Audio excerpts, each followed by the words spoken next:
Notre sujet de ce soir sera l'olivier d'Israël, la grande parabole que donne Paul dans le chapitre 11 de l'Épître aux Romains. Est-ce que quelqu'un pourrait nous faire cette lecture, s'il vous plaît, dans le chapitre 11 à partir du verset 16? Si le premier morceau de pain est présenté à Dieu, tout le reste du pain lui appartient aussi. Si les racines d'un arbre sont offertes à Dieu, les branches lui appartiennent aussi. Le peuple d'Israël est comme un olivier cultivé dont quelques branches ont été coupées. Toi, qui n'es pas juif, tu es comme une branche d'olivier sauvage greffée à leur place. Tu profites maintenant aussi de la racine qui nourrit l'olivier cultivé. C'est pourquoi tu ne dois pas mépriser les branches coupées. Comment pourrais-tu te vanter? Ce n'est pas toi qui portes la racine, mais c'est la racine qui te porte. Tu vas me dire, mais ces branches ont été coupées pour que je sois greffé à leur place. C'est juste. Elles ont été coupées parce qu'elles ont manqué de foi. Et tu es à cette place en raison de ta foi. Mais garde-toi de l'orgueil. Crains plutôt. Car si Dieu n'a pas épargné les Juifs qui sont des branches naturelles, il ne t'épargnera pas non plus. Remarque comment Dieu montre sa bonté et sa sévérité. Il est sévère envers ceux qui sont tombés, et il est bon envers toi. Mais il faut que tu demeures dans sa bonté, sinon tu seras aussi coupé comme une branche. Et si les Juifs renoncent à leur incrédulité, ils seront greffés là où ils étaient auparavant. Car Dieu a le pouvoir de les greffer de nouveau. Toi qui n'es pas juif, tu es la branche naturelle d'un olivier sauvage. On l'a coupé et greffé, contrairement à l'usage naturel sur un olivier cultivé. Les Juifs, eux, sont les branches naturelles de cet olivier cultivé. Il sera donc beaucoup plus facile de les greffer de nouveau sur l'arbre auquel ils appartiennent déjà. Encore, oui. Encore ? Frères, voici une vérité secrète que je veux vous faire connaître afin que vous ne vous en preniez pas pour des sages. Une partie du peuple d'Israël est devenue incapable de comprendre, mais cela ne durera que jusqu'à ce que l'ensemble des autres peuples soient parvenus au salut. Et voilà comment tout Israël sera sauvé, comme le déclare l'Écriture. Bon, ça va jusqu'ici, merci. C'est quoi votre traduction là?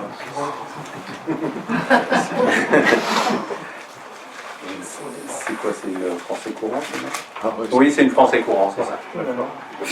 Bon, sans commentaire. Il y a du travail. Ouais. Bien. Donc ici, il y a un point fondamental que nous avons déjà vu dans le chapitre 9. C'est la relation qui existe entre le reste et la totalité. Dans l'économie présente, ça veut dire, depuis la venue de Jésus et ce que Paul va appeler le faux pas d'Israël, une minorité seulement du peuple d'Israël a cru en Jésus. Cette minorité, Paul l'appelle le reste, et il récupère pour cela une expression qu'on trouve chez les prophètes, et notamment chez le prophète Ésaïe, quand bien même le peuple d'Israël serait comme le sable des mers, un reste seulement reviendra. Donc, ce reste constitue ce que Paul appellera aux Galates l'Israël de Dieu. Et là, je voudrais revenir sur cette expression qui est souvent très très mal comprise et qui est utilisée par les tenants de la théologie de la substitution. Ce serait, d'après eux, un texte qui montrerait que l'Église a supplanté Israël, a remplacé Israël. En fait, quand nous lisons ce texte dans l'Épître aux Galates, nous nous rendons compte que Paul ici parle de deux entités distinctes. Paix sur tous ceux qui suivent cette règle et sur l'Israël de Dieu, cette règle qu'il vient d'énoncer. Par conséquent, il y a deux entités différentes, ceux qui suivent la règle, que Paul vient d'énoncer, et l'Israël de Dieu. L'Israël de Dieu est donc différent de ceux qui suivent la règle. C'est ce qu'indique la préposition « et ». Par conséquent, il nous faut voir, non pas dans l'Israël de Dieu, comme on le voit dans la théologie de la substitution, l'Église qui aurait remplacé Israël, mais bel et bien le reste d'Israël, qui constitue pour l'heure le véritable Israël de Dieu. C'est pourquoi, encore une fois, je ne le répéterai jamais assez, l'Église, ce n'est pas quelque chose qui est séparé d'Israël, et justement, l'apologue de l'Olivier nous le montre, mais l'Église est composée d'abord d'un noyau qui est le reste d'Israël. Le cœur de l'Église, ce sont les Juifs qui ont cru en Jésus. Et par conséquent, on ne peut pas du tout opposer Israël d'un côté et l'Église de l'autre, puisque l'Église est d'abord une réalité juive, une réalité qui est composée des membres du peuple d'Israël. Maintenant, on peut dire que Dieu agit, comment dirais-je, en restreignant la notion d'élection. D'abord, il y a le peuple d'Israël dans son ensemble, qui, comme le rappelle l'apôtre Paul, reste le peuple élu, quoi qu'il en soit. Même si la majorité de ce peuple est dans l'incrédulité, rien de son élection, ni de ses privilèges, n'est remis en question. Mais, au travers de cet ensemble, Dieu sélectionne une minorité, le reste. Et au travers du reste, Dieu va sélectionner un individu, un homme, le Messie, Jésus. Et on peut dire que le reste d'Israël est le véritable Israël. L'Israël de Dieu que nous avons évoqué en citant la parole de Paul aux Galates. Et Jésus, le Messie, est lui aussi le véritable Israël. Voyez-vous, il y a, comment dirais-je, une sélection qui se fait, je dirais, au travers de ce principe même de l'élection. Mais, chaque fois, si vous voulez, qu'il y a cette restriction qui se fait dans le domaine de l'élection, il y a un impact supplémentaire sur l'universalisme, l'universalisation du salut. Et si le peuple d'Israël, dans son ensemble, même s'il est encore dans l'incrédulité, reste le peuple élu et le peuple privilégié de Dieu, c'est à cause du reste. C'est le reste qui va donner son sens à l'ensemble. Et si le reste peut être cette bénédiction pour l'ensemble du peuple, c'est à cause de Jésus, le véritable Israël, comme le montre Matthieu dans l'évangile de l'enfance, qui va être évidemment lu dans nos églises à la période de Noël. Par conséquent, il y a toute une relation ici qui se fait. On va, si vous voulez, du plus complexe au plus simple, et on retourne du plus simple au plus complexe. Et parce que le peuple d'Israël est élu, eh bien c'est finalement toute l'humanité qui est aussi appelée à entrer dans le salut, comme l'apôtre nous le montre ici dans le texte que nous venons de lire, jusqu'à ce que la plénitude des païens soit entrée. Donc, il y a d'abord, on repart du Messie, qui donne son sens au reste, qui donne son sens au peuple d'Israël, et finalement, qui est bénédiction pour le monde entier. Comme le dit l'apôtre, leur retour sera une bénédiction, une véritable résurrection d'entre les morts. Et Paul va prendre deux exemples. Le premier, c'est l'exemple des prémices. Les prémices, c'est une notion qui est très importante dans la Torah, parce que c'est basé sur un principe selon lequel Dieu est le maître de toutes choses. L'homme n'est qu'un tenancier auquel Dieu confie pour un temps ce qui lui appartient à lui. C'est évidemment beaucoup plus parlant dans une société agricole comme l'était la société israélite, mais disons que ça joue aussi, bien sûr, dans notre société moderne. Tout, nous dira David, quand il va rassembler les matériaux pour construire le temple, tout ce que nous avons accumulé, nous l'avons reçu de ta main. Par conséquent, de la même manière que on ne peut pas jouir d'un bien qui ne nous appartient pas sans avoir payé à son propriétaire ce qui lui revient, le loyer par exemple si vous louez une maison,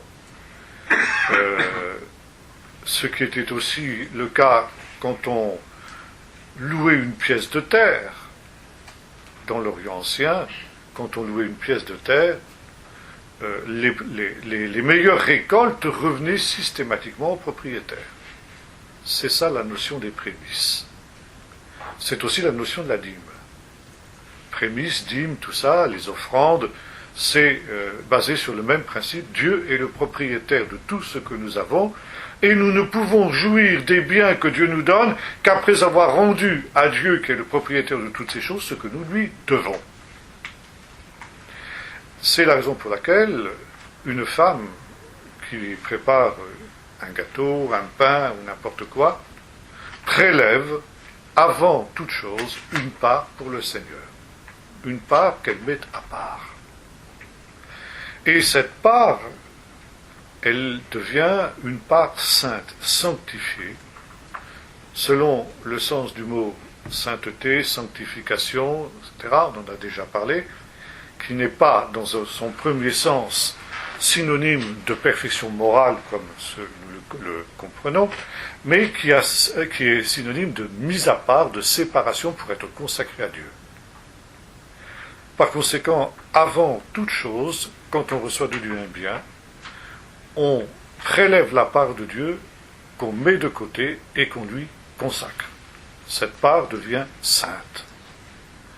Et c'est ce qui se passe lorsque une femme prépare un gâteau, un pain, enfin bref, pétrit la pâte, comme le dit ici l'apôtre Paul. Seulement, dit l'apôtre Paul, lorsque cette partie de la pâte, ces prémices de la pâte ont été sanctifiées, c'est l'ensemble qui est sanctifié. Et pourtant, l'ensemble est profane. Mais il n'est plus tout à fait profane. Il y a, par l'intermédiaire, parce que finalement la pâte qui a été sanctifiée est une part de l'ensemble, c'est en fin de compte l'ensemble qui est tout entier sanctifié pour le Seigneur.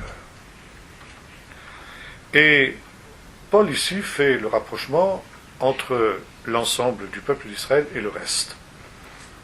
Ce reste, cette minorité du peuple d'Israël qui a cru, est comme cette partie de la pâte, ces prémices qui sont mises à part, qui sont sanctifiées pour Dieu. Ils sont les prémices d'une réalité qui va avoir des conséquences dans un avenir indéterminé.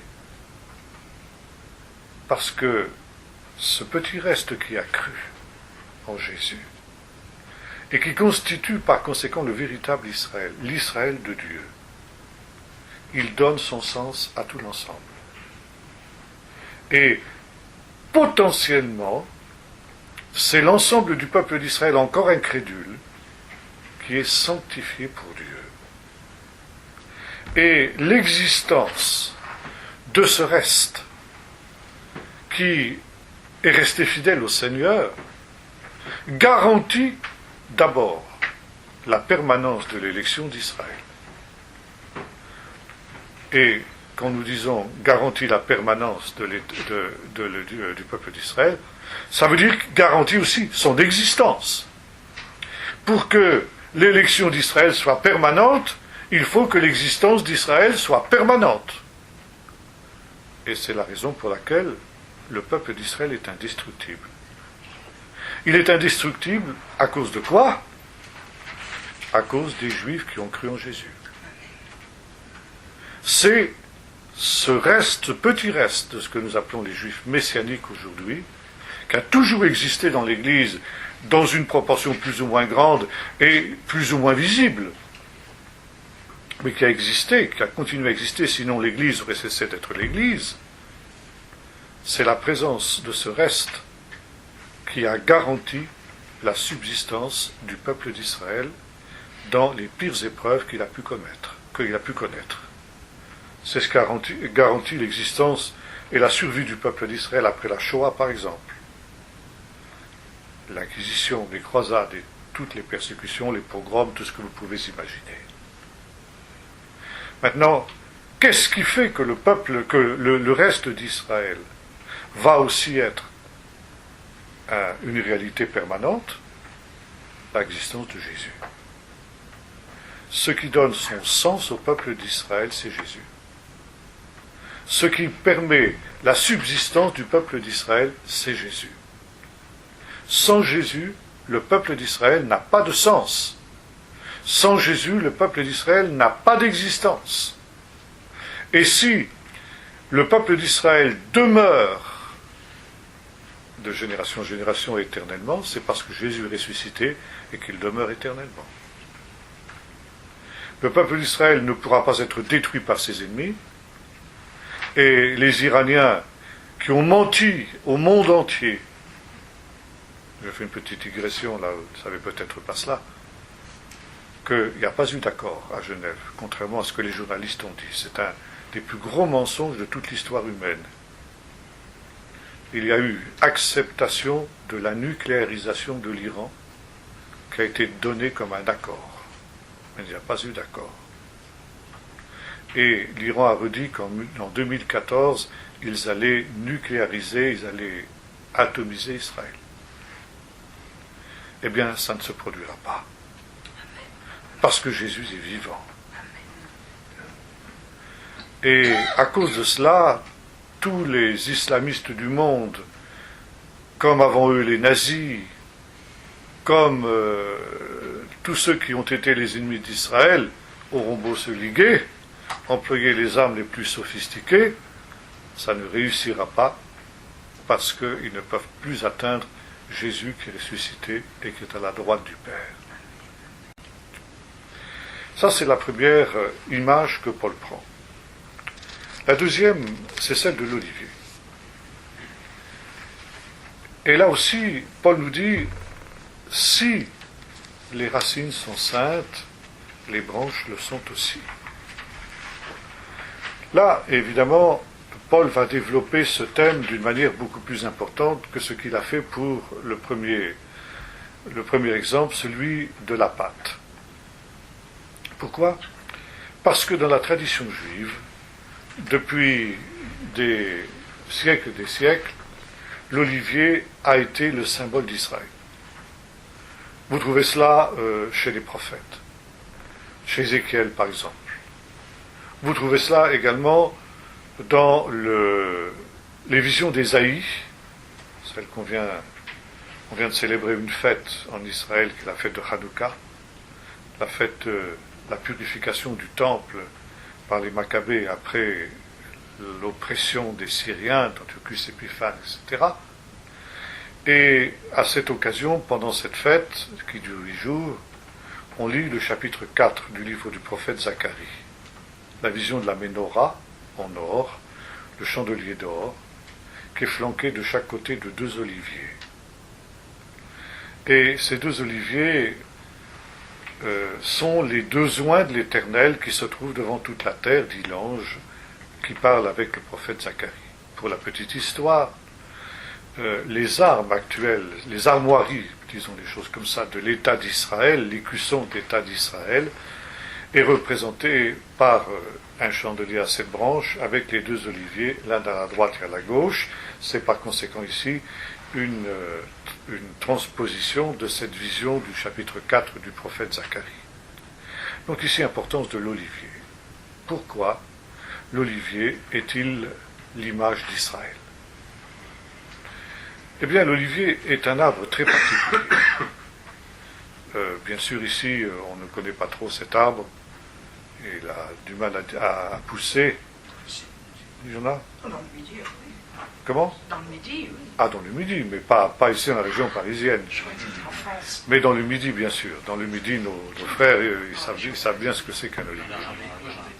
L'olivier, c'est un arbre extraordinaire qui pousse dans des conditions absolument impossibles.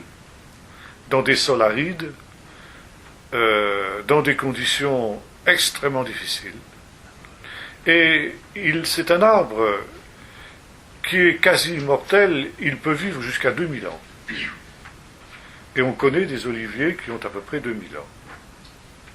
Deuxièmement... Ils en ont dans leur jardin, ici.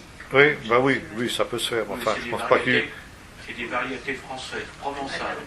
Oui. Parce que les variétés espagnoles ou italiennes sont beaucoup plus fragiles, sensibles à la température. Voilà, c'est ça. Ils résistent mieux. C'est ça. Et c'est un arbre qui est quasiment indestructible. Si vous le coupez, eh bien, il va toujours repousser. Nous sommes dans cette période de l'Avent, cette période de Noël, où on lit des textes prophétiques, et notamment le chapitre 11 du livre du prophète Ésaïe. Puis un rejeton naîtra du tronc d'Ishaï, et la branche de ses racines fructifiera. L'image est très très parlante pour ceux qui connaissent un peu la culture de l'olivier. Si vous coupez un olivier, si vous essayez de le détruire, eh bien, il va se produire quelque chose de très particulier. Au bout de quelques mois, à quelques centimètres du tronc, vous allez avoir un rejeton qui va ressortir. Et l'olivier va repartir. Je me souviens d'un ami en Israël qui avait un olivier qui était juste à son portail, à l'entrée de son portail, ça le gênait pour ouvrir son portail. Alors il l'a coupé, et pour être sûr qu'il ne repousse pas, parce qu'il connaissait quand même un peu comment ça se passe, il a brûlé la souche, brûlé jusque dans les racines. Et il est reparti. Rien à faire. C'est un arbre indestructible. Bon. Et on a parlé tout à l'heure de cette indestructibilité du peuple d'Israël. Et le texte d'Ésaïe 11 évoque cela très bien. Israël va être comme un olivier que l'on coupe quand l'exil va intervenir. Les Babyloniens vont déporter le peuple d'Israël, ils vont détruire Jérusalem, détruire le temple, et on va dire, ça y est, c'est fini, Israël, c'est terminé. Or, dit le prophète, un rejeton sortira du tronc d'Ishaï. Israël redémarrera, Israël repartira. Et chez les prophètes de l'exil, d'après l'exil, n'est-ce pas, il est question d'une faible branche. Un rejeton qui sort d'une terre desséchée, de ce tison arraché au feu dont parle le prophète Zacharie. C'est le reste, c'est le petit reste. Quand bien même le peuple d'Israël, dit Ésaïe, serait comme le sable de la mer, un reste seulement reviendra. Mais ce reste fructifiera, et de ce reste, le peuple d'Israël redémarrera, repartira. Donc le caractère indestructible de l'olivier. Deuxièmement, l'olivier est ce qu'on appelle dans la tradition juive l'arbre de lumière. Pourquoi? Pour deux raisons. La première, c'est parce que si vous regardez un olivier, vous allez constater que le dessus des feuilles sont vertes et le dessous est argenté. Et dans les pays très chauds, en Israël c'est fréquent, mais en Grèce, oui, en Espagne, tout ça, quand l'été le soleil tape dur à midi, vous voyez l'olivier qui tourne ses feuilles à l'envers. Il présente au soleil la partie argentée de ses feuilles. Pourquoi faire? Pour se protéger de la chaleur. Et pour renvoyer en quelque sorte la chaleur. Ça joue comme un miroir. Et quand vous êtes de loin et que vous apercevez une oliveraie, une vigne d'olivier, comme on dit dans la Bible, parce que le mot vigne, on précise toujours si c'est une vigne de raisin ou si c'est une vigne d'olivier. Pour ce qui est de l'olivier, on parle aussi d'une vigne. Et En général, d'ailleurs, les deux types de cultures sont proches parce ils vivent dans les mêmes terrains. Donc les terrasses les plus basses sont plantées avec des vignes de raisins et les terrasses les plus hautes sont plantées avec des oliviers. Donc quand on voit de loin une oliveraie, une vigne d'olivier, l'été par temps très chaud, vous avez l'impression que toute l'oliveraie est en feu. Donc l'expression l'arbre de la lumière. Maintenant, il y a une autre raison pour laquelle on appelle l'olivier l'arbre de la lumière, c'est que avec l'huile d'olive, on allume les lampes à l'époque biblique. Vous voyez par exemple la parabole des 10 vierges, ce que Jésus dit aussi dans le Sermon sur la montagne, on n'allume pas une lampe pour la mettre sous le boisseau, etc. Bon.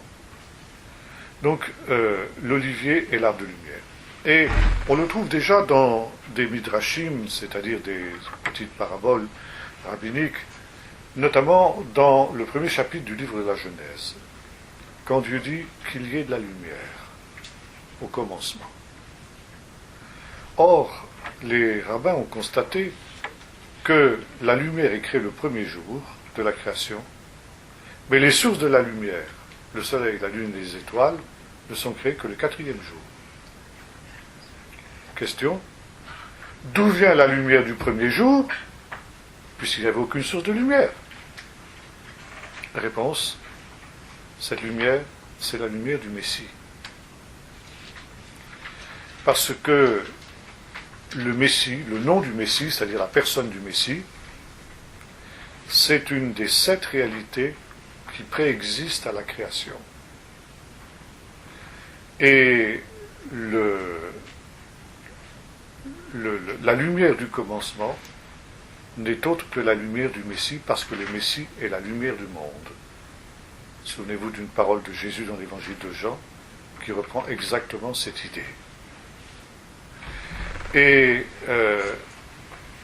il y a toute une explication qui est donnée sur l'origine de cette lumière qui était au premier jour. Il nous est dit qu'avant que la lumière ne brille, il y avait des ténèbres à la surface de l'abîme et l'Esprit de Dieu voletait au-dessus des eaux. C'est le sens exact du mot hébreu. Non pas planer au-dessus des eaux, comme traduisent la plupart de nos versions, mais voleter comme une colombe, très exactement, au-dessus des eaux. L'Esprit de Dieu, sous la forme d'une colombe, vous trouvez ça bien sûr aussi dans la scène du baptême de Jésus au Jourdain, quand le Saint-Esprit descend sur lui sous la forme d'une colombe. Maintenant, cette même situation, nous la retrouvons quelques chapitres plus loin dans le livre de la Genèse au moment du déluge. Le déluge, la grande inondation universelle qui intéresse le monde entier, c'est un retour au chaos primitif. Quand les eaux remplissaient la terre, les eaux c'est la mort, c'est les ténèbres, c'est les puissances infernales dans la tradition juive. Par conséquent, le déluge, c'est l'anticréation. C'est un retour à ce qu'il y avait au commencement. De cette catastrophe terrible, vous savez, échappe une seule famille, la famille de Noé, avec les animaux qui sont dans l'arche. Et quand les eaux commencent à baisser, que fait Noé? Il envoie un certain nombre d'oiseaux pour se rendre compte jusqu'à quel point les eaux ont baissé, si effectivement on va pouvoir sortir de l'arche ou pas. Le corbeau d'abord, il revient, aucun signe où il pourrait poser ses pieds. Et finalement il envoie quel oiseau, vous vous en souvenez? La colombe. Et que fait la colombe? Elle revient en portant dans son bec un rameau d'olivier. Alors vous voyez ici le symbole que les rabbins ont tiré de cette histoire. La colombe, c'est le Saint-Esprit. Le Saint-Esprit qui se mouvait au-dessus des eaux et qui va apporter au monde le Messie, l'olivier. L'olivier représente le Messie aussi dans la tradition juive. Le Messie qui est en quelque sorte le résultat de l'opération du Saint-Esprit. Vous trouvez ça bien sûr dans le récit de l'Annonciation, dans l'évangile de Luc au chapitre 1er, quand l'ange Gabriel vient vers Marie et lui annonce qu'elle va être la mère du Messie. Marie pose la question, comment cela se fera-t-il puisque je ne connais point d'homme? Et l'ange lui dit, le Saint-Esprit viendra sur toi. Et la puissance du Très-Haut te couvrira de son ombre. C'est pourquoi le Saint-Enfant qui naîtra de toi sera appelé le Fils de Dieu. Jésus a été conçu du Saint-Esprit, né du Saint-Esprit, selon justement ce petit midrash. C'est le Saint-Esprit qui a amené le Messie, qui a donné le Messie au monde. Et à cause de cela, le Messie devient l'arbre de la lumière, et c'est cette lumière qui va être la lumière du premier jour. Et un des noms que la tradition juive donne au Messie, c'est Néhara. Ça, c'est pas de l'hébreu, c'est de l'araméen, mais c'est la même racine, Ner, ça signifie la lampe. Alors, il y a un autre texte que l'on rapproche du premier, c'est le psaume 132, la fin du psaume 132. C'est un des psaumes des montées, un des psaumes des pèlerinages. Et la fin du psaume nous dit ceci, Dieu suscitera une corne à David. Une corne, ça veut dire une puissance. Et une lampe, son Messie. Conclusion, le Messie est la lampe qui éclaire le monde. Vous retrouvez cette idée aussi dans le chapitre 60 du livre du prophète Ésaïe, la vision de la Nouvelle Jérusalem. Cette Nouvelle Jérusalem, dit le prophète, n'a plus besoin de soleil ni de lune pour l'éclairer, parce que la gloire de Dieu l'éclaire. Ça veut dire, la gloire de Dieu éclaire et le soleil, et Jérusalem, selon le chapitre 60 d'Ésaïe, est en quelque sorte semblable à la lune. Vous retrouvez aussi ce texte qui a inspiré l'auteur de l'Apocalypse, Jean, au chapitre 21 et 22, qui nous dit ceci, la ville n'a plus besoin de soleil ni de lune pour l'éclairer, car la gloire de Dieu l'éclaire, et l'agneau est son flambeau, l'agneau est sa lampe, très exactement. Par conséquent, ici, l'olivier, l'arbre de lumière. Et voyez-vous ici, nous sommes dans toute cette... ce sens tout à fait labile qu'il y a entre, si vous voulez, les différents éléments de l'élection de Dieu. Israël, le reste, et le Messie. L'olivier, c'est à la fois le peuple d'Israël, et c'est aussi le Messie. Pourquoi? Parce que le Messie et le peuple d'Israël sont indissolublement liés, parce que le Messie, il est l'accomplissement de ce qu'est la vocation d'Israël. C'est lui qui va porter l'histoire d'Israël à son paroxysme, à son summum, son sommet, quand, nous diront les évangélistes, quand les temps sont accomplis. La plénitude des temps est arrivée, lorsque Jésus vient dans le monde, ce que nous célébrons justement dans cette période de l'année. Et il y a donc ici un lien extrêmement fort entre Israël et le Messie. Vous retrouvez cette idée aussi lors de la Passion selon Luc. Luc est le seul à mentionner des 4 évangélistes que lorsqu'on emmenait Jésus au Golgotha, il était suivi par une multitude de femmes qui se frappaient la poitrine et qui se lamentaient sur lui. Et Jésus s'arrête et se retourne et s'adresse à ces femmes en leur disant « Filles de Jérusalem, ne pleurez pas sur moi, mais pleurez sur vous et sur vos enfants. Car si l'on fait ces choses au bois vert, que fera-t-on au bois sec ?» Alors là, il faut comprendre aussi l'allusion. Dans la tradition juive, le bois vert, c'est un symbole qui représente le Messie. Jésus dit, on est en train de me mener au supplice, moi, le bois vert, c'est-à-dire le Messie. Et automatiquement, évidemment, là, c'est quelque chose qui est tout à fait impensable, incroyable. Comment peut-on faire cela? Comment peut-on brûler du bois vert? Mais si l'on fait cela au bois vert au Messie, à combien plus forte raison ne fera-t-on pas cela au peuple du Messie, le bois sec? Ça veut dire ce que moi je subis aujourd'hui. Vos enfants, à vous, filles de Jérusalem, dans une génération, le subiront de la part des Romains. Non pas, comme on l'a vu trop souvent dans nos traditions chrétiennes, comme une punition de ce que, soi-disant, le peuple d'Israël aurait crucifié Jésus, mais au contraire comme une communauté de destin. Ça veut dire que Israël est le peuple messianique, le peuple dont sort le Messie, comme d'ailleurs Paul le rappelle au début du chapitre 9 de l'Épître aux Romains, et par conséquent, l'histoire d'Israël, c'est l'histoire que le Messie va vivre. Jésus revit toute l'histoire d'Israël depuis sa naissance jusqu'à sa mort. Sa naissance, il est menacé de mort, comme les premiers-nés d'Égypte étaient menacés de mort par Pharaon. Là, c'est Hérode qui fait mourir les enfants d'Israël, les enfants de Bethléem, comme le Pharaon l'avait fait.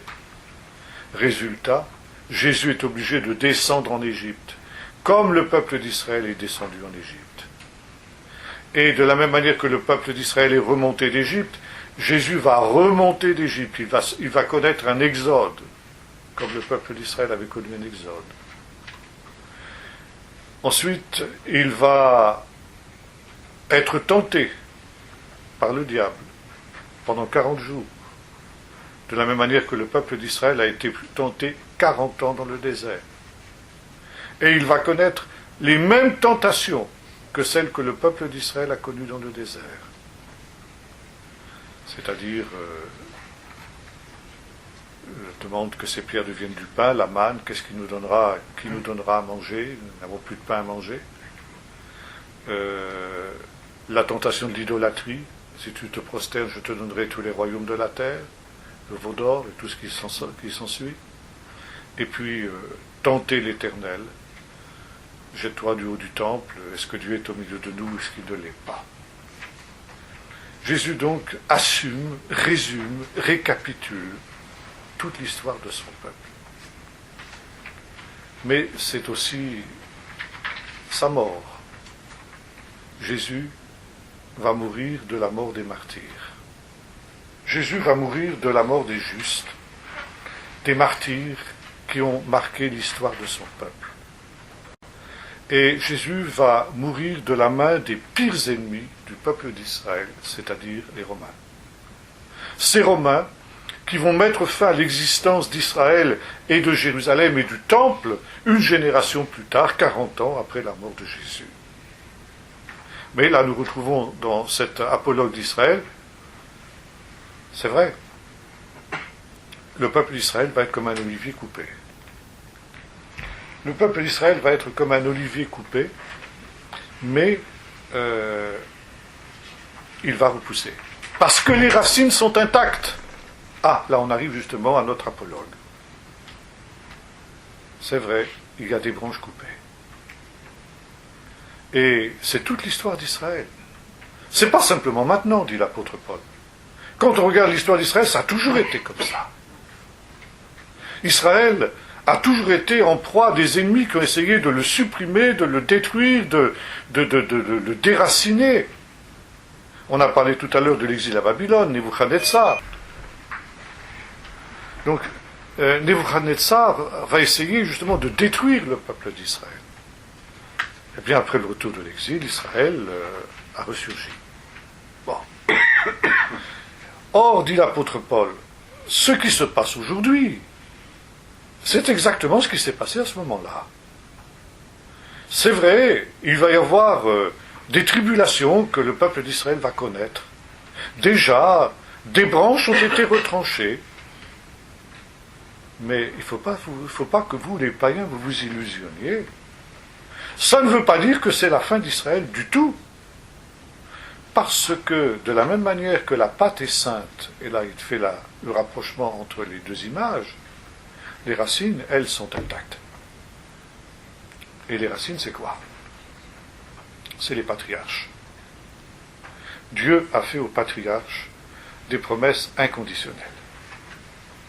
Parce que les patriarches ont été des gens qui ont été fidèles à Dieu, qui ont été obéissants jusqu'aux plus extrêmes limites, puisqu'il y a eu, même de la part d'Abraham, vous vous souvenez, cette volonté de sacrifier son fils, de sacrifier les promesses. Et à cause de cela, Dieu dit, eh bien, je le jure, jamais je ne reviendrai sur les promesses que j'ai faites. Les racines sont intactes. Et là, nous avons affaire à un olivier, pas n'importe quel arbre. Un autre arbre, coupé comme l'a été Israël, n'aurait pas pu subsister, n'aurait pas pu repartir. Mais là, nous avons affaire à un arbre exceptionnel, l'olivier. Par conséquent, que les païens ne s'illusionnent pas, qu'ils ne méprisent pas les branches qui ont été coupées.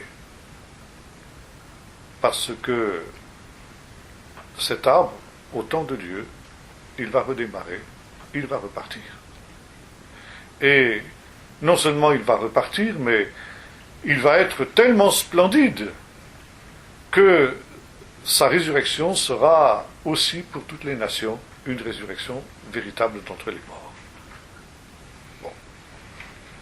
Donc, ici, il faut prendre garde. Maintenant, dit Paul,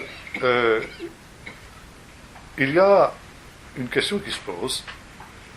Pourquoi cet olivier a-t-il été coupé? Pourquoi les branches ont-elles été retranchées?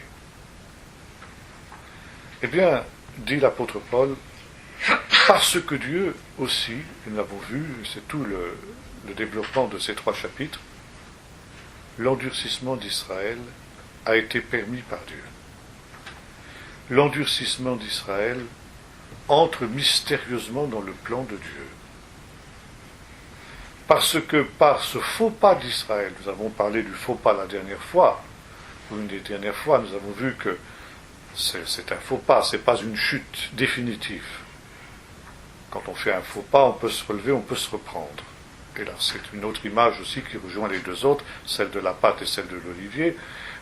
Le faux pas d'Israël, il est partiel, il est temporaire, et il n'est pas fatal. Bon. Mais ce faux pas, il a été permis par Dieu. Parce que Dieu ici a fait quelque chose de tout à fait impensable, inouï. Sur ce tronc de l'olivier d'Israël, sur ces racines qui sont intactes, Dieu a fait une greffe contre nature, celle des païens que nous sommes. Les païens qui étaient des branches d'un olivier sauvage. Et comme Paul le rappelle, et j'ai eu l'occasion de le dire, n'importe quel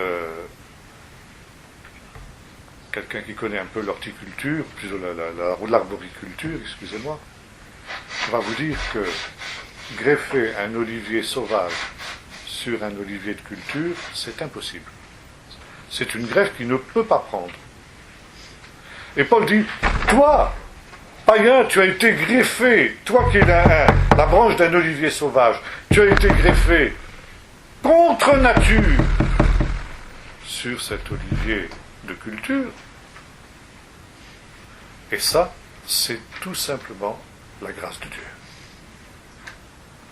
Parce que, nous l'avons vu, Dieu a fait au peuple d'Israël, par l'intermédiaire des patriarches, des promesses qui sont irrévocables. Et Paul le rappelle ici. Les dons et les promesses de Dieu sont absolument irrévocables. Donc Israël subsistera. Non seulement il subsistera, mais il reviendra. Et il reviendra aussi dans son pays. Et voyez-vous, ce que Paul nous dit ici, et notamment le fait que les appels et les promesses de Dieu sont sans repentance, comme il le dit, implique aussi que le peuple d'Israël retrouvera sa terre et son pays. Ça veut dire que cette affirmation de Paul est une affirmation sioniste, au risque d'en choquer plusieurs. Parce que les promesses, si elles sont irrévocables, elles concernent aussi les promesses de la terre. Je te donne ce pays, dit Dieu à Abraham à plusieurs reprises, pour toujours. 10 fois dans le livre de la Genèse, Dieu promet aux patriarches, aux différents patriarches, Abraham, Isaac et Jacob, de leur donner la terre de Canaan. Et pas simplement pour un temps, mais bel et bien pour l'éternité. Par conséquent, bibliquement, si on est sérieux avec notre foi dans l'inspiration de l'Écriture, on est obligé de reconnaître que ce qui se passe aujourd'hui dans l'aventure sioniste est quelque chose qui est conduit par Dieu. Voilà. Bon. Donc, Dieu fait des promesses à Israël. Et parce que Dieu fait des promesses aux patriarches, Dieu a une dette envers Israël. On aura l'occasion de revoir ça quand on verra le chapitre 15 de l'Épître aux Romains, où Paul reprend cette idée. Dieu a une dette. Il se doit d'être fidèle à ses engagements. Et le peuple d'Israël est habilité à réclamer à Dieu et rappeler à Dieu ses promesses. Tu as promis, Seigneur, donc tu dois tenir, tu dois accomplir. Par contre, Dieu n'a jamais fait la moindre promesse aux nations. Jamais Dieu n'a pris le moindre engagement vis-à-vis des nations. Jamais Dieu n'a conclu la moindre alliance avec les nations. Donc Dieu n'est en rien obligé vis-à-vis des nations. Et pourtant, Dieu a tellement d'amour pour les nations qu'il va permettre que son peuple s'endurcisse, que son peuple soit comme un arbre coupé, comme cet olivier dont les branches sont retranchées, pour permettre que les branches d'un olivier sauvage, ça veut dire des nations, soient greffées sur l'olivier d'Israël. Alors là, il y a beaucoup de choses à dire. Greffées sur l'olivier d'Israël. Et ça, c'est quelque chose qu'il faut d'abord dire. Dieu est le Dieu d'Israël. Nous ne connaissons Dieu que par l'intermédiaire de la révélation qui a été communiquée au peuple d'Israël. Nous ne connaissons de Dieu que ce que le peuple d'Israël a vécu.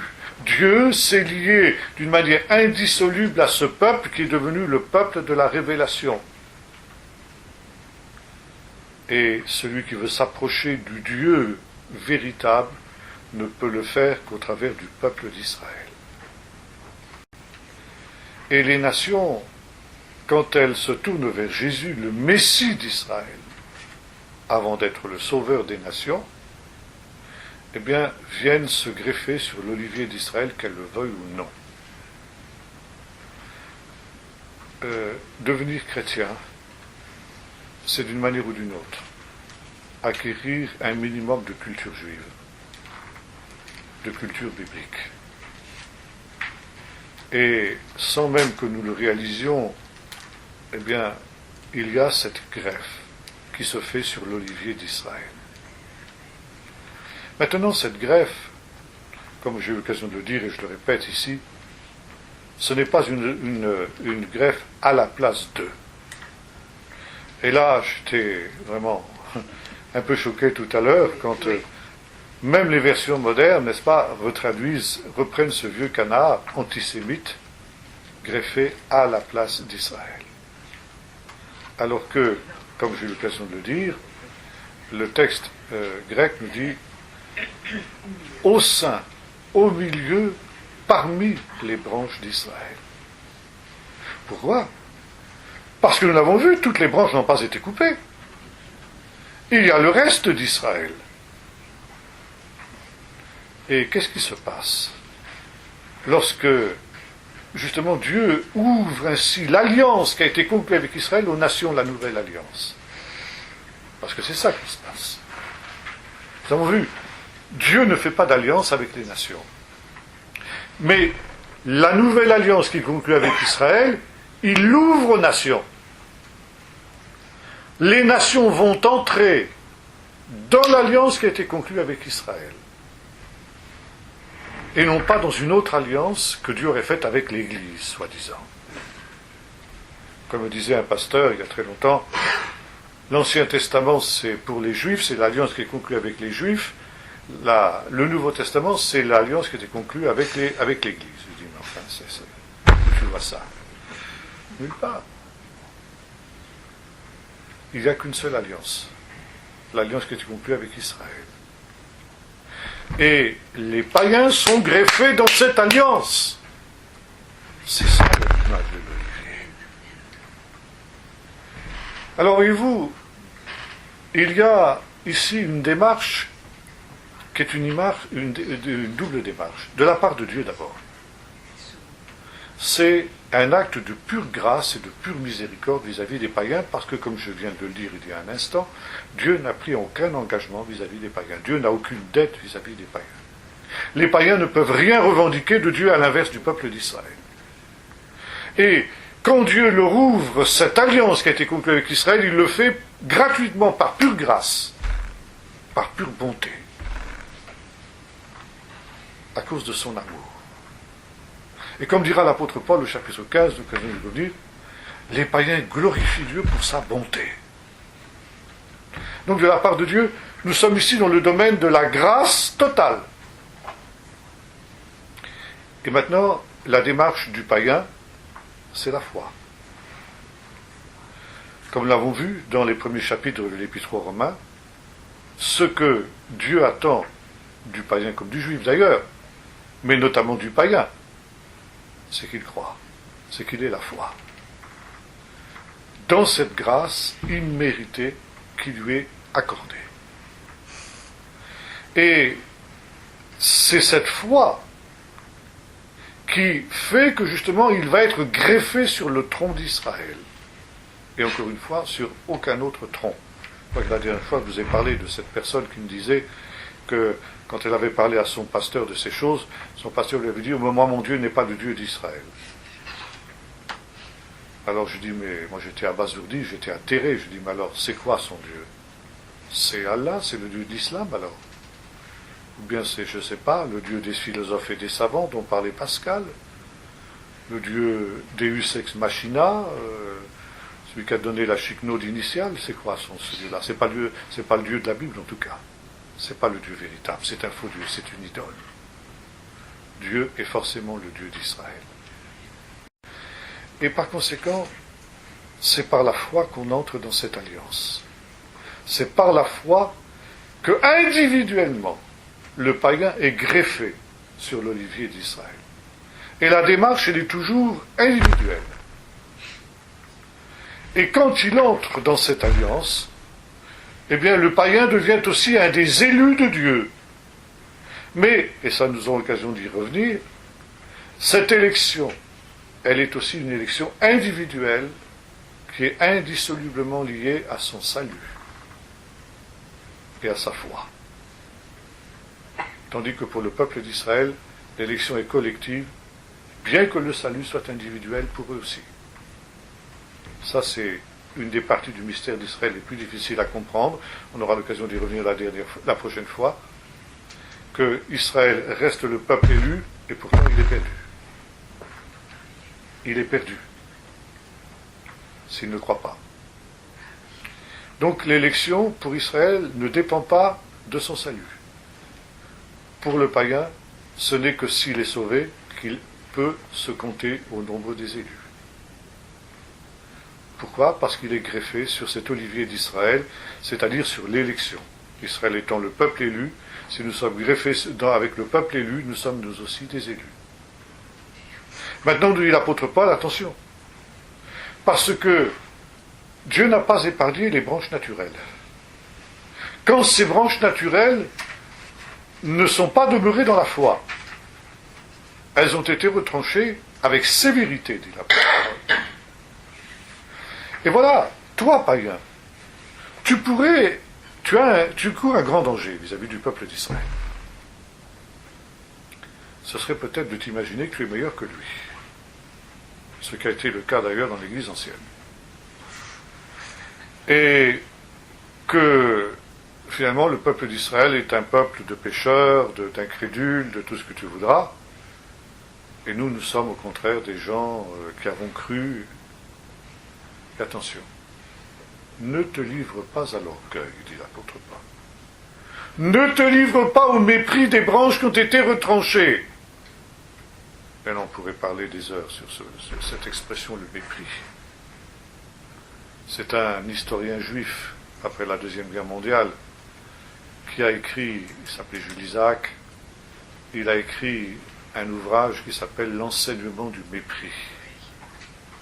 Et il a montré comment l'Église chrétienne s'est ingéniée à distiller dans le cœur de ses fidèles le mépris du peuple d'Israël. J'allais faire un jeu de mots, au mépris de ce que Paul vient d'enseigner. Voyez-vous, Paul nous avait avertis, il avait dit attention, voilà le danger, voilà le piège, ne tombez pas dans le piège, je vous avertis. Eh bien non, on est tombé les deux pieds joints dans le piège. Et le peuple d'Israël a été et est encore l'objet du mépris d'une grande partie de l'Église. Or, Paul dit, attention, c'est très dangereux cette démarche.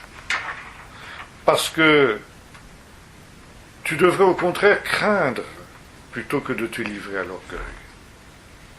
Car si Dieu n'a pas épargné les branches naturelles, tu crois que toi, qui subsiste dans un miracle permanent sur ce tronc de l'olivier d'Israël, alors que tu es une greffe contre nature, tu crois que si tu te mets à commettre les mêmes travers que ceux dans lesquels Israël est tombé, tu seras épargné? Tu t'illusionnes complètement. Si Dieu n'a pas épargné les branches naturelles, il ne t'épargnera pas non plus. Donc, plutôt que de te livrer à l'orgueil, il faut que tu sois dans une crainte respectueuse. Je ne dis pas dans une peur, mais dans une crainte respectueuse. Que tu saches premièrement que ton identité chrétienne, tu la tiens d'un autre. Tu la tiens du peuple d'Israël. C'est ça l'idée d'être greffé. Ça veut dire que tu as besoin du peuple d'Israël. L'Église a besoin du peuple d'Israël. Elle ne peut pas vivre sans le peuple d'Israël. Et quand elle a essayé de détruire le peuple d'Israël, elle s'autodétruisait. Et deuxièmement, eh bien, tu dois réaliser que c'est vrai, Dieu a un contentieux vis-à-vis de son peuple. Mais toi, le païen, tu n'as pas à te mêler de cette affaire, ça ne te regarde pas. Tout ce que tu dois faire, c'est être le spectateur muet et craintif de ce procès que Dieu a avec son peuple. En sachant que si Dieu a pu greffer des branches sauvages d'un olivier, à combien plus forte raison ne pourra-t-il pas regreffer les branches naturelles qui ont été retranchées? Ça lui sera infiniment plus facile que de greffer des branches d'un olivier sauvage comme il l'a fait. Par conséquent, eh bien, il faut que tu saches que l'endurcissement d'Israël, il est temporaire. Et ne t'imagine pas que c'est toi qui portes la racine. Mais c'est la racine qui te porte. On en parlera la prochaine fois. Bien. Quelques questions, si vous en avez. Oui. Si je comprends bien, ceux qui vont être, disons les païens qui sont greffés sur l'olivier, on dira qu'ils ne sont pas nombreux. Si, ils peuvent être très nombreux, bien sûr que si.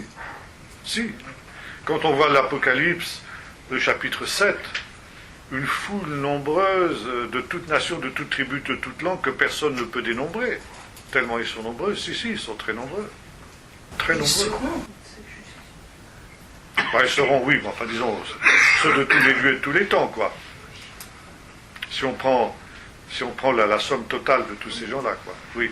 Juste, quand même, dans l'Ancien Testament, il y a beaucoup de promesses qui sont faites aussi aux nations quand même. Oui, si on veut, mais il n'y a pas d'alliance véritable, quoi. Oui, bien sûr, Dieu a en vue les nations, dès l'appel d'Israël, l'appel d'Abraham, en toi seront bénies toutes les nations, etc. Oui, on peut parler de promesses si on veut comme ça, mais disons, il n'y a pas d'engagement formel de Dieu comme il y en a eu vis-à-vis du peuple d'Israël, quoi. Votre comparaison, disons, l'olivier détruit, brûlé, etc., on peut le constater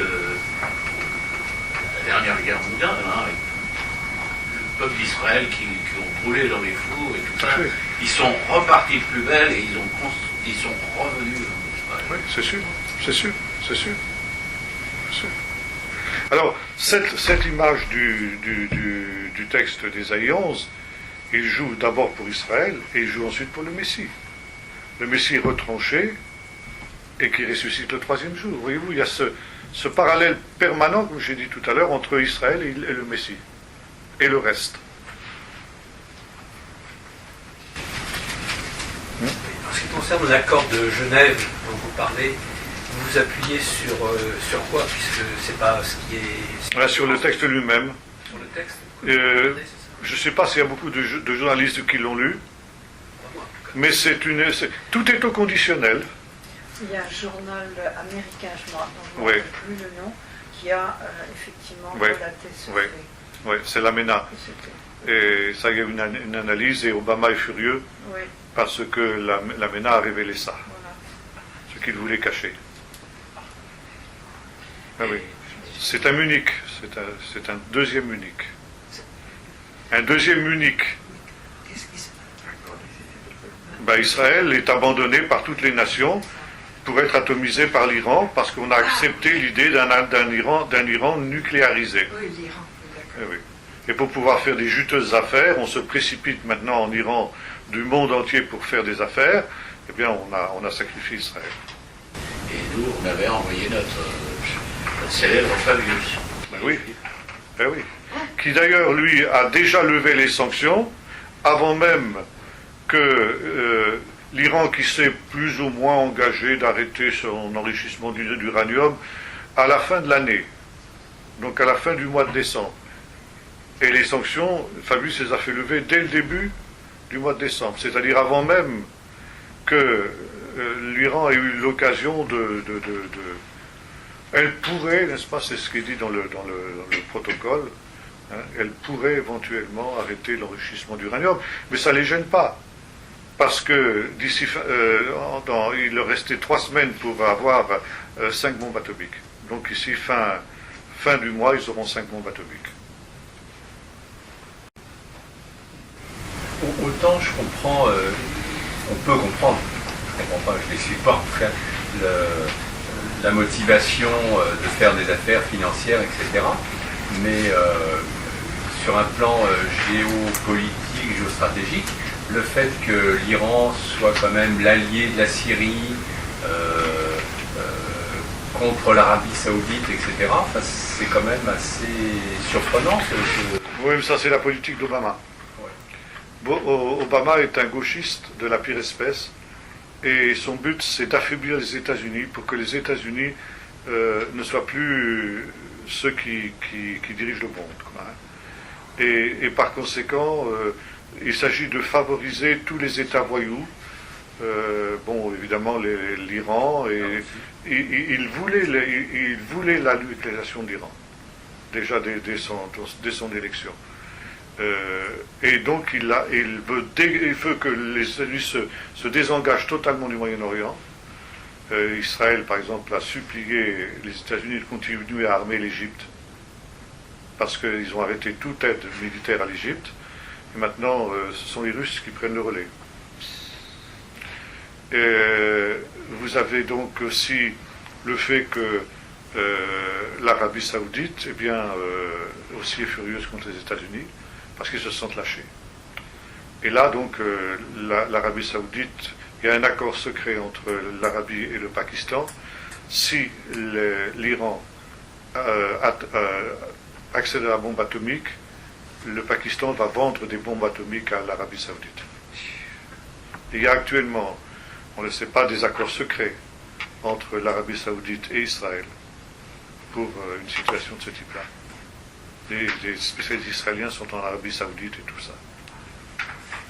Et tous les États du Golfe, sauf le Qatar, sont dans la même panade. Non, c'est dramatique, là. On vit des temps absolument dramatiques. Et beaucoup ne s'en rendent pas compte. Mais on revit Munich, hein. Munich 1938, c'est pareil. Est-ce qu'il y a un endroit où on trouve ce type d'information? Oui, sur Internet. Il faut aller sur la MENA. Guy Millière. Guy Millière, voilà, Guy Millière aussi, oui. Des infos aussi. Oui. Des infos, un site israélien qui envoie le newsletter tous les jours pour donner pour commenter l'actualité justement côté israélien. Pour revenir à la question d'être enraciné, d'être greffé plutôt sur l'olivier franc. Oui. À partir du moment où on est greffé sur un olivier et qu'on est donc nourri par les racines, qu'est-ce qui peut faire le distinguo entre justement la branche naturelle et la branche greffée, puisque finalement, quelque part, elles ont la même sève qui les nourrit. Oui, justement, mais il n'y a plus de différence. C'est ce que Paul dit dans l'Épître aux Romains, il n'y a plus de différence entre le juif et le grec. Il n'y a plus. J'avais une question concernant par rapport au verset 21. Oui. Dieu n'a pas épargné les juifs, mais la branche naturelle prend garde de pas qu'il ne t'épargne pas non plus. Oui. Ma question c'était cette notion de la possibilité de perdre le salut. Oui, bien sûr. De le perdre de quelle manière, sans s'en rendre compte, ou vraiment de se détourner de Dieu? Se détourner de Dieu, je pense, même à la limite sans s'en rendre compte aussi. On peut se laisser, c'est le thème de l'assoupissement spirituel, les vierges folles, etc. Quoi, hein. Il y a les différentes manières de pouvoir ainsi... Dans la Bible, il dit, si tu crois au Seigneur Jésus, tu seras sauvé. Est-ce qu'un endormissement peut justifier justement ce rejet si on...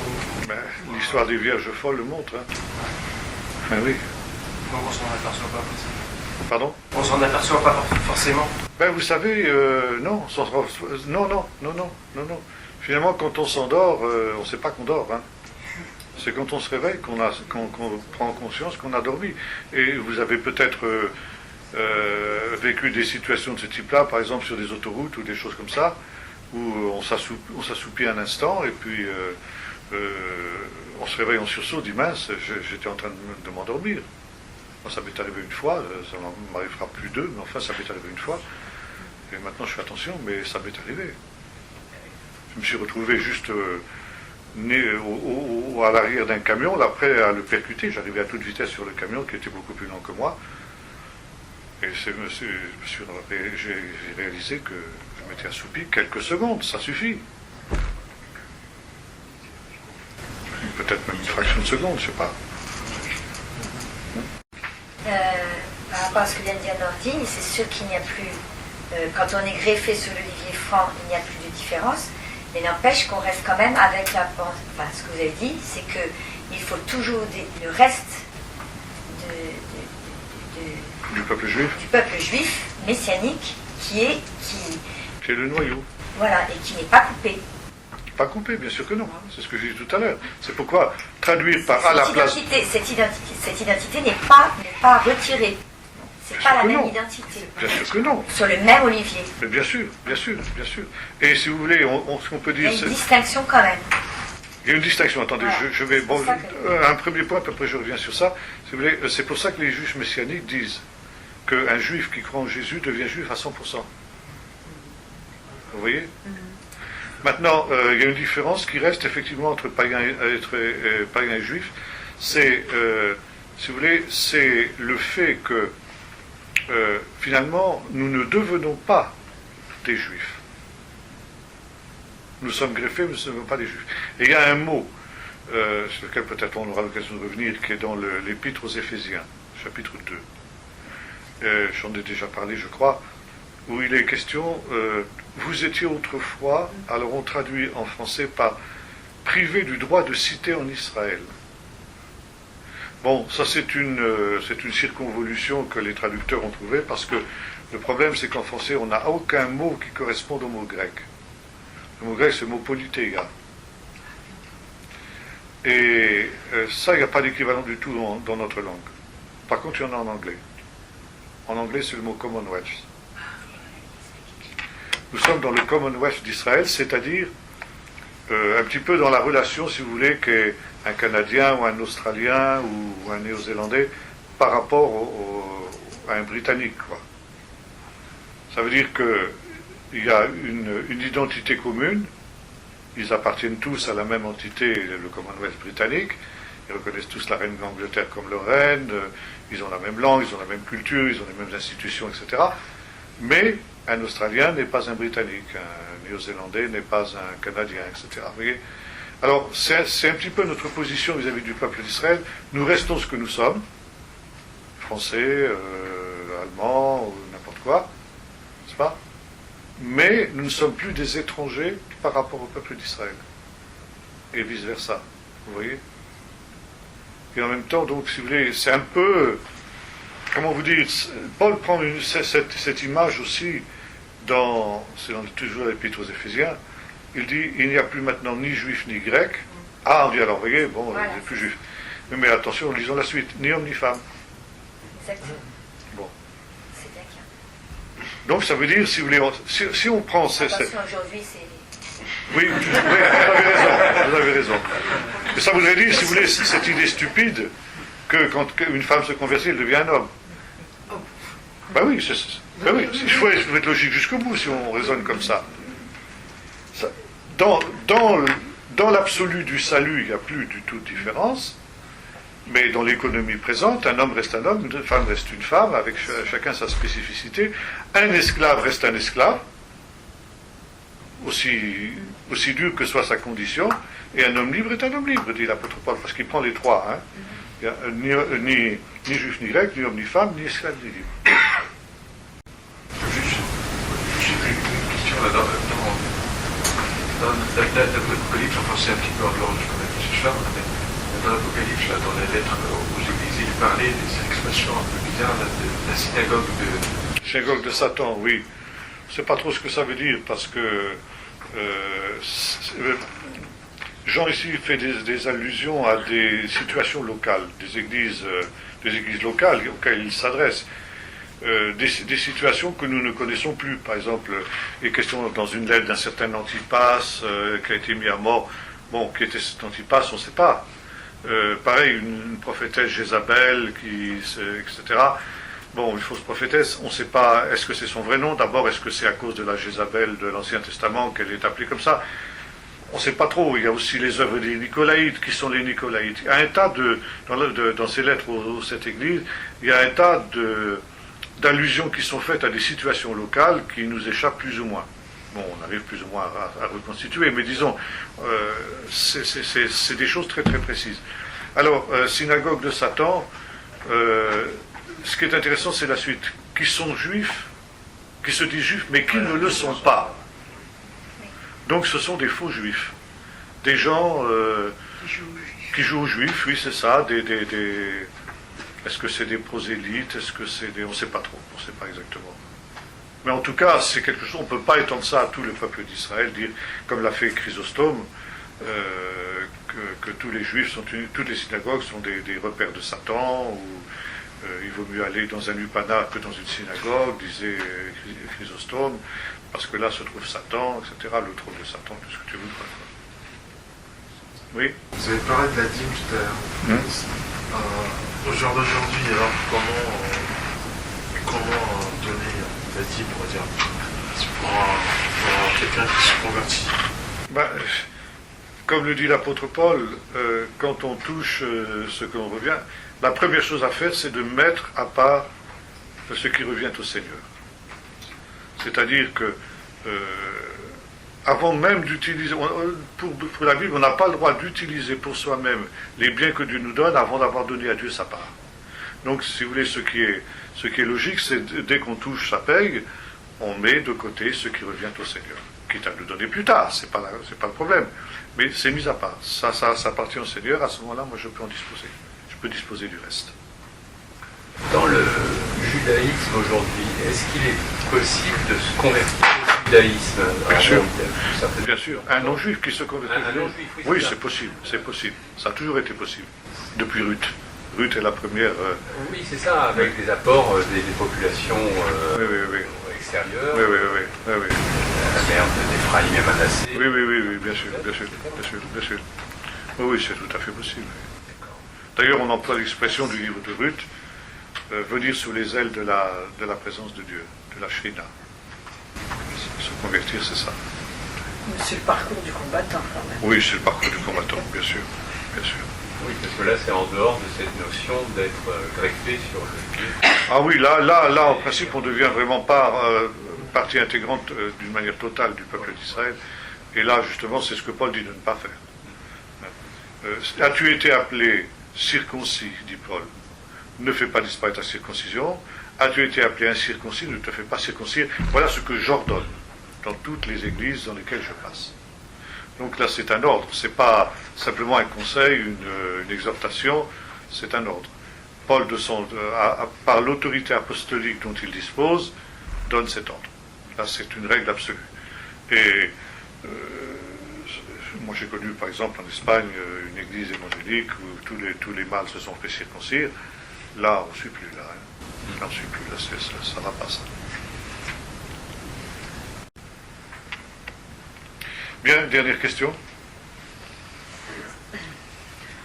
J'aimerais qu'on revienne un petit peu et qu'on dise, maintenant qu'on n'a plus dizaines, j'ai pas eu le temps de noter ceux qui ont dit qu'il y avait, pour l'histoire de l'Iran, qu'on pouvait avoir des informations sur quel... Dreuse. Alors on a dit l'Amena, je ne sais pas comment ça s'écrit. Ça, je sais pas. Et je sais comme pas. Ça se prononce, l'Amena. L'Amena, oui. Et alors, c'est un site, on tape l'Amena sur Google et ça marche? Oui, peut-être, mais c'est un site israélien, ça. Je ne sais pas si on peut l'avoir ici, je ne sais pas trop. Voilà. Alors qu'est-ce qu'on peut avoir ici?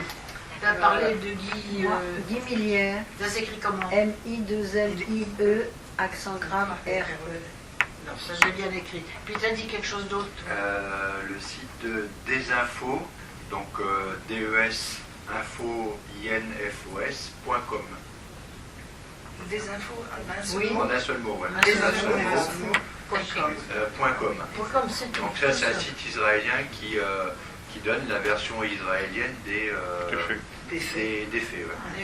Justement, là, il y en a un qui est arrivé, c'était récemment, là, sur le rapprochement d'Obama avec les Iraniens qui irritent les Saoudiens.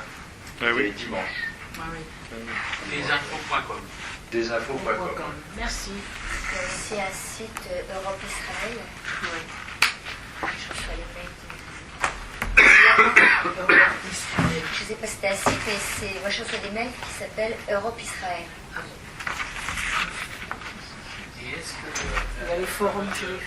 Chef de télévision I24 oui. Israël, est-ce qu'elle est objective sur ce sujet? Je ne sais pas trop, je ne connais pas.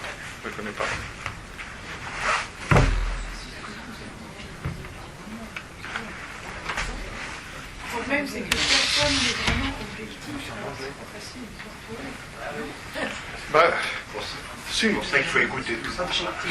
Si, là, je pense que là, on a la menace, c'est quand même quelque chose de très fiable. D'ailleurs, c'est tellement vrai que Obama s'est irrité de ce qu'ils aient révélé, le poteau rose, quoi.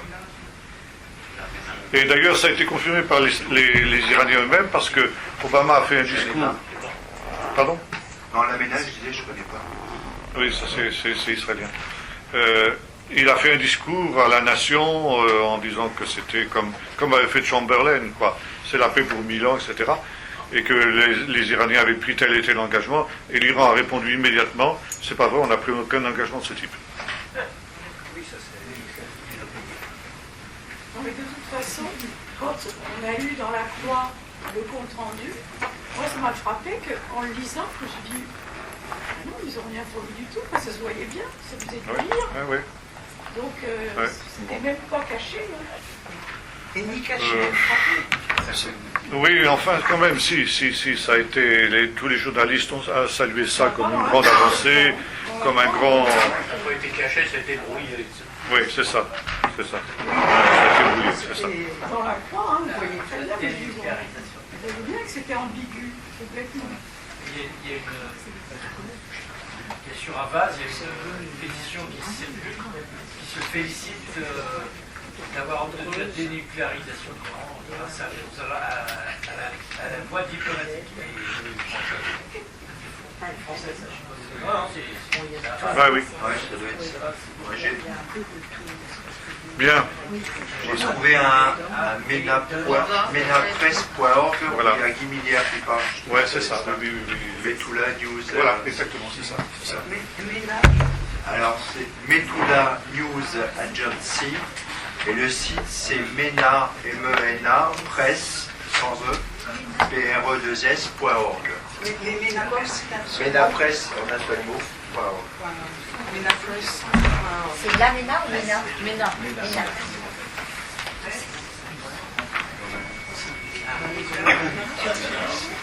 Sinon, Jean-Marc, on avait quelqu'un de nouveau ce soir que tu connais, c'est Liliane Lucas. Ah oui. Ah d'accord. Il faut la saluer. Ouais, elle t'entend. Voilà, alors salutations et à vous et à votre mari.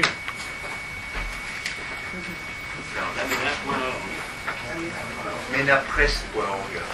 MENAPRE2S.org.